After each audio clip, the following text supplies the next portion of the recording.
thought I was playing around.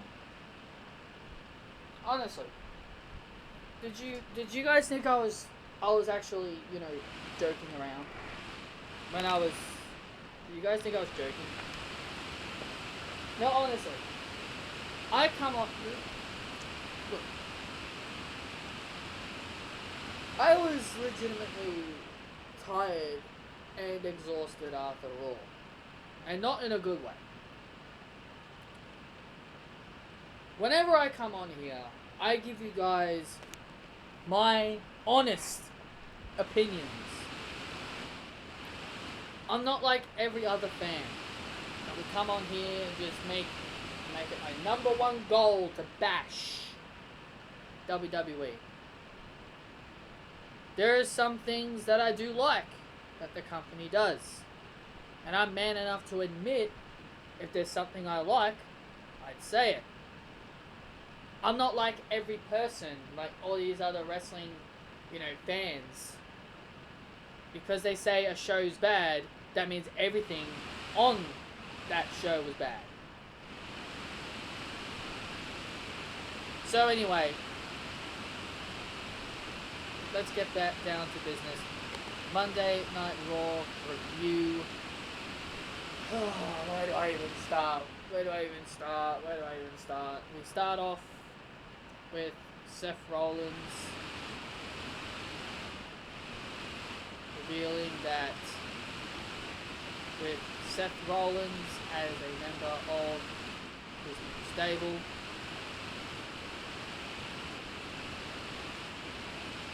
so yeah, you got that, and they came out, cut the promo. Seth Rollins cut the promo, saying that Buddy Murphy saw the light and he wanted to be a part of his vision of the Monday Night Messiah.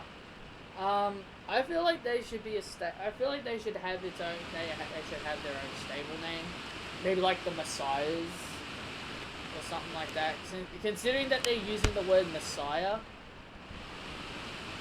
like the Monday Night Messiah, I feel like the whole stable should be called the Messiahs, and maybe give them their own music. I don't know. I just thought of that. But then we had Samoa Joe and Kevin Owens come out, and they had the Viking Raiders with them to help even the odds, because the Big Show is gone. So the Big Show, guys, has served his purpose. Big Show has served his purpose here in 2020. He's served his purpose, and he's no longer required. So we had the Viking Raiders and Samoa Joe. See, guys, I was legitimately tired. I was legitimately tired. I was not joking around when I was sleeping. I was legitimately tired. Samoa Joe, Kevin Owens, and the Viking Raiders attacked the AOP, Buddy Murphy, and Seth Rollins. Seth Rollins would eventually goes on and makes a challenge for the Raw Tag Team titles with Buddy Murphy as his partner. So the first match that took place was Andrade and Rey Mysterio.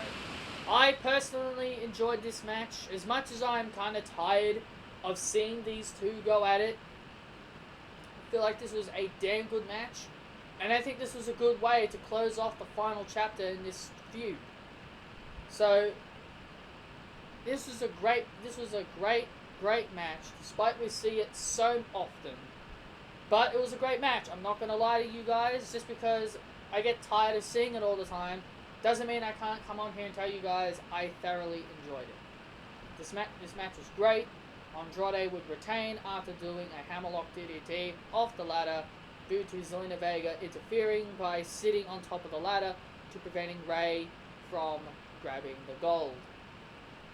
So Zelina and Andrade were about to do the hammerlock DDT on the concrete floor, and then Humberto Carrillo made the save. He's back. The guy that Vince McMahon has apparently given up on, Humberto Carrillo, is back here on Monday Night Raw. Now, every time I've seen Humberto Carrillo, I tend to say that a lot. And I know a lot of people are probably wondering, well, why do I say that all the time? I'll tell you why. If you guys really want to know why I say that as much as I do whenever Humberto Carrillo is around, it's because there was a report that came out, right? There was a report that came out by Dave Meltzer saying that Vince McMahon has given up on a Raw superstar, and that happened to be Humberto Carrillo. And the reason why I make this joke is because ever since Dave Meltzer made that report, Humberto Carrillo has been on every Raw. He's been in main events. He was winning matches, and he was getting a big push. Humberto Carrillo was getting a big push during that time when Dave Meltzer said that. So that's why I say that, because Dave Meltzer claimed that Vince McMahon has given up on Humberto Carrillo, but clearly we see him all the time. Now, we haven't seen him for a while. That's because they're playing along to the storyline that Andrade injured Humberto. It's called storytelling. They are following the storyline. And it's great. I'm glad, and it's great. Like, can you imagine if they just did what they did with Humberto, and he still showed up next week, then the following week, and then the following week? The attack would have been pointless. So they are continuing the storyline well here with Humberto, keeping him off TV for a couple of weeks, and then he makes his return. So if you guys can't tell that Vince McMahon is a big fan of Humberto Carrillo, then there's something wrong with you. And this is another one of my main gripes. I know I came on here and I sounded like I disliked the show. There were some things that I liked. Like I told you guys at the start, there are things that I did like about this show, but there were a lot of things that I didn't like. This is something I liked. I liked this match. I liked that Humberto is back. Now, off topic of Monday Night Raw is that this is something that bugs me when it comes to the WWE Universe, or the Internet Wrestling Community, as people call it. Now, I hear this all the goddamn time. Now, I hear this all the goddamn time when it comes to the Internet Wrestling Community. I hear them say this all the goddamn time, right? They say this: WWE really needs to start focusing on the newer talent. WWE really needs to start creating new stars. I'm sick and tired of these wrestlers. I want WWE to create some new stars. They've got so much talent to pick out from, and they need to create new stars. Right? You hear them, like all these fans keep talking about how WWE needs to create new stars. But every single time, they pick out a new guy that they want to push, then these fans turn a blind eye. They're like, this guy's bland. This guy is garbage. This guy has no personality. This guy has no character. You know, you see my point here? Is that every time the fans say they want a new star created, every single time WWE builds up a new star, people complain. Why are you complaining? Why are you complaining about something that you have been begging WWE to do? Humberto Carrillo is in the same category. Now, I may not be a big fan of Humberto Carrillo. I've only seen this guy a handful of times. So, I can't judge. I've only seen this guy a handful of times. But my point is that even if it's someone I'm not really a big fan of, I have a right to defend them. My point is, people complain when they want new stars created, but then you get Humberto Carrillo, and then I hear people say, oh, he's a great athlete, but he's bland, he's got no character, he's got no personality, he's got none of this, he's got none of that. Then why do you want new stars created then? Why do you want a new star created if that's all you're going to do? Talk down Humberto Carrillo. Talk down what is wrong with him.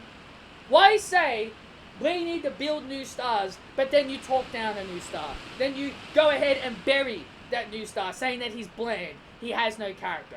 He may have character. Humberto may have a character, but we don't know what it is. He may have a personality, but we don't know what it is. Stop saying you want something and then turning on it when WWE give it to you. It makes you look like a bunch of hypocrites. I'm tired of it, man. I'm so goddamn tired of it. I may not be a big fan of Humberto, but I'm goddamn tired of it. Where people say they want something, and then they get it, and then they bitch.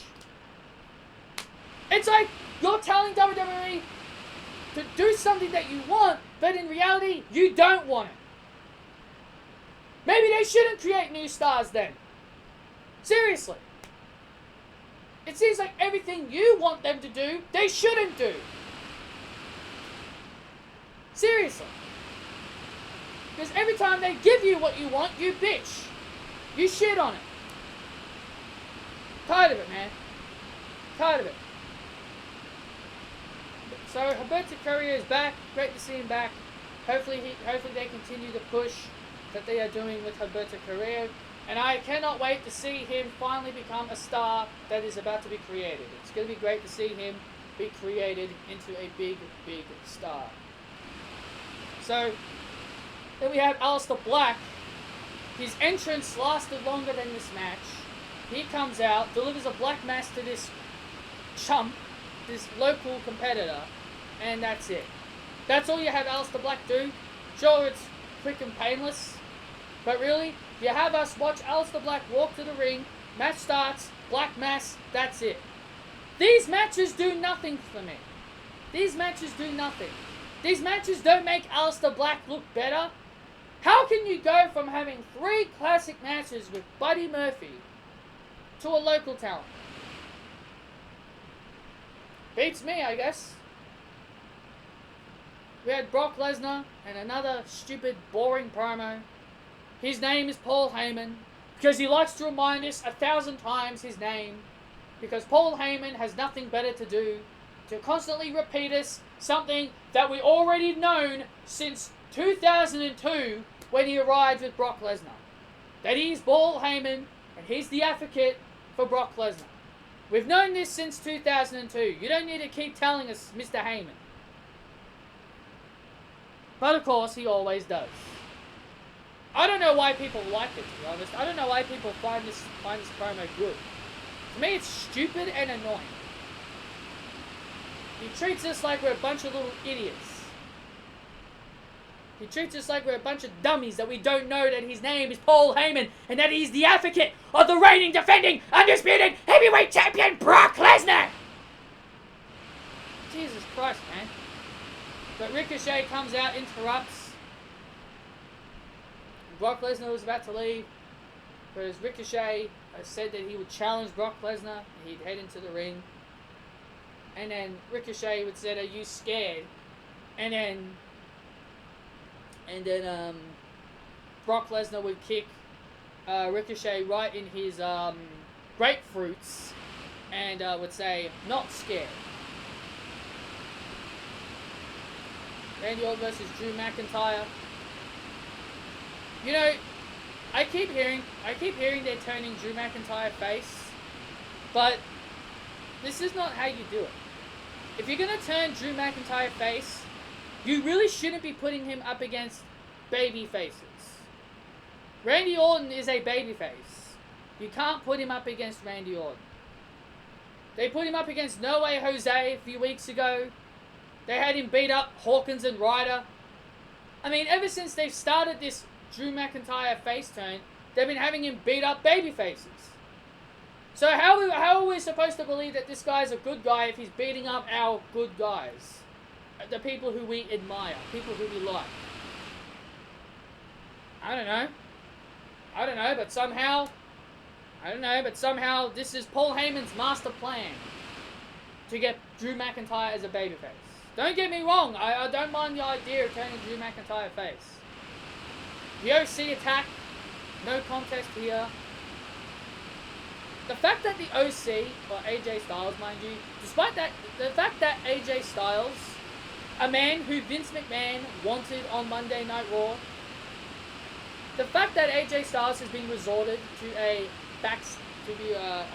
back runner instead of being in the main event like he usually is,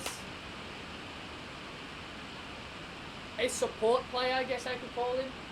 The fact that he's now being resorted to a support player kind of crazy, to be honest. Considering that Vince McMahon desperately wanted this guy on Monday Night Raw for a few years now. He's been wanting him on Monday Night Raw since 2018. What was the point in moving AJ Styles to Monday Night Raw? He should definitely move back over to SmackDown because he was definitely a lot better over on the Blue brand. I feel like he serves no purpose. That's how I look at it. I look at it as that they have nothing for him. And it's kind of sad, really. But the OC attack Drew McIntyre and Randy Orton here. Randy Orton gets the up. Randy Orton grabs a steel chair, fights off the OC. Drew McIntyre delivers a Claymore as well. And Randy Orton delivers an RKO to Drew McIntyre. And Drew McIntyre makes a vow that he will win the Royal Rumble and eliminate Randy Orton. We have Becky Lynch taking on Kairi Sane. Great to see Kairi Sane back. But we've got a problem here. Why is Kairi Sane losing? Why is Kairi Sane tapping out? This is her first match back since her injury. And you're going to tap her out? You're going to tap out Kairi Sane in her debut match. Her return match.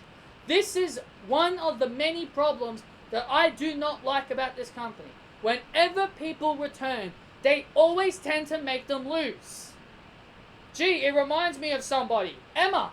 They did this all the time to Emma every time she'd come back from an injury. Oh, hello, Emma. Nice to see you back from an injury. Now, job.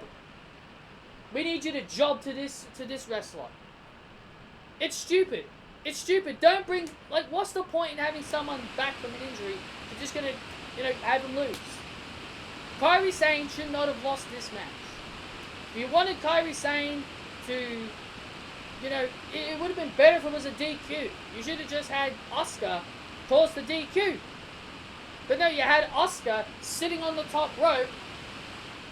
Some people thought that was hilarious. I thought that was silly. Seeing Kairi Sane, seeing Asuka sitting on the top rope. But Becky Lynch wins, taps out Kairi Sane. But then Asuka attacks Becky afterwards. So I guess we know who's winning at Royal Rumble now. Buddy Murphy and Seth Rollins versus the Viking Raiders for the Raw Tag Team titles. This was good. This was good. I know a lot of people are going to complain, but when it comes to a new stable and you're going to build up a new stable, you've got to make them look dominant. Some people are going to say, "Oh, but this was rushed. They did this too quickly. They should have saved this." But whatever.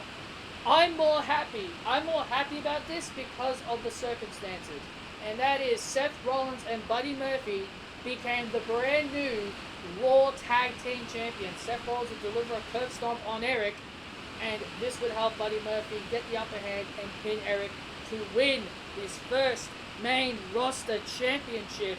This is why I'm happy. This is why I am happy. Buddy Murphy winning championship gold in 2020.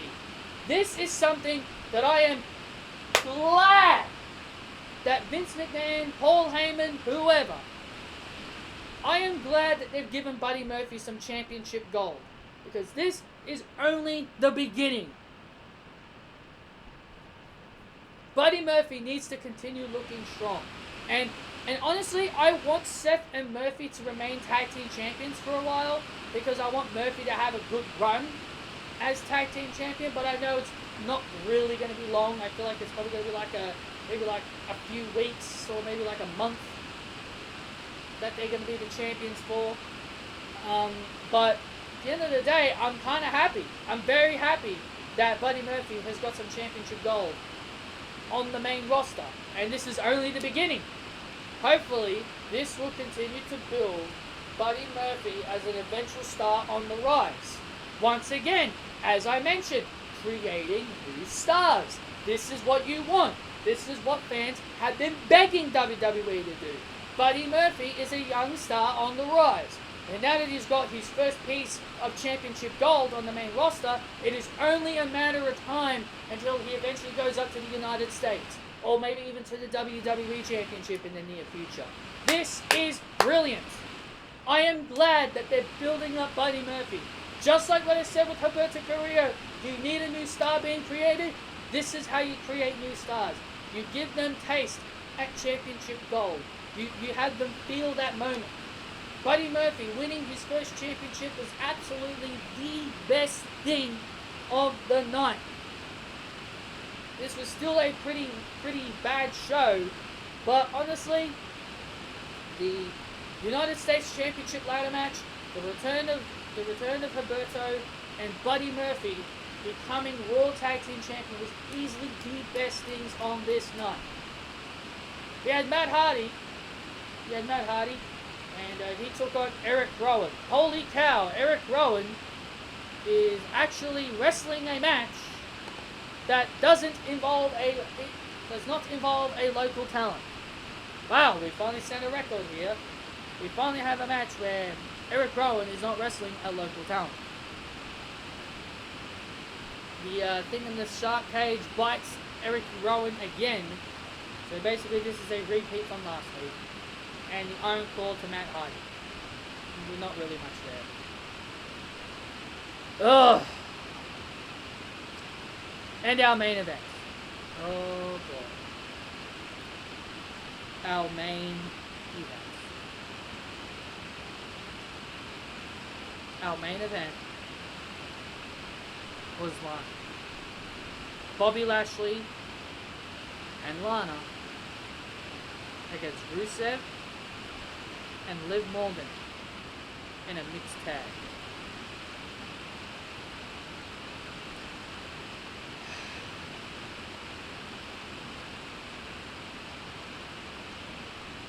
Number one, this should have not have been the main event. What should have been the main event is either the United States Championship or Buddy Murphy becoming Raw Tag Team Champion.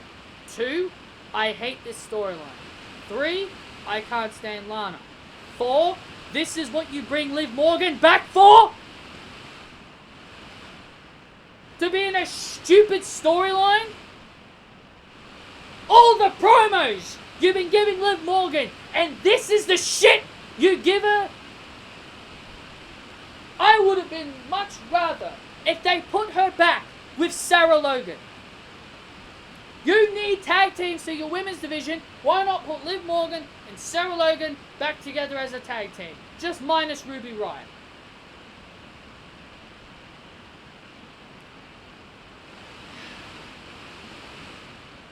This is just ridiculous, man. This is downright ridiculous. People complain about Big Show main eventing Monday Night Raw. Lana main eventing Monday Night Raw is even worse than Big Show main eventing Monday Night Raw.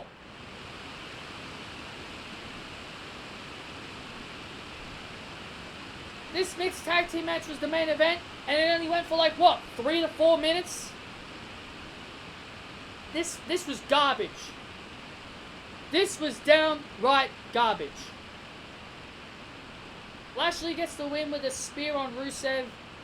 But more importantly, Lana wins a match on WWE television. She may not have gotten the pinfall, but she won a match on WWE television.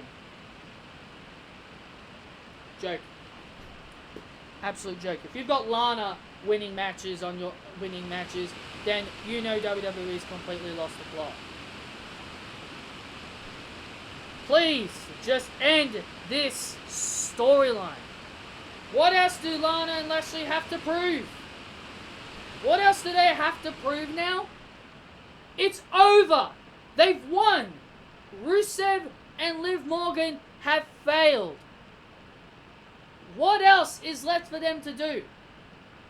They don't need to focus on Rusev and Liv Morgan anymore.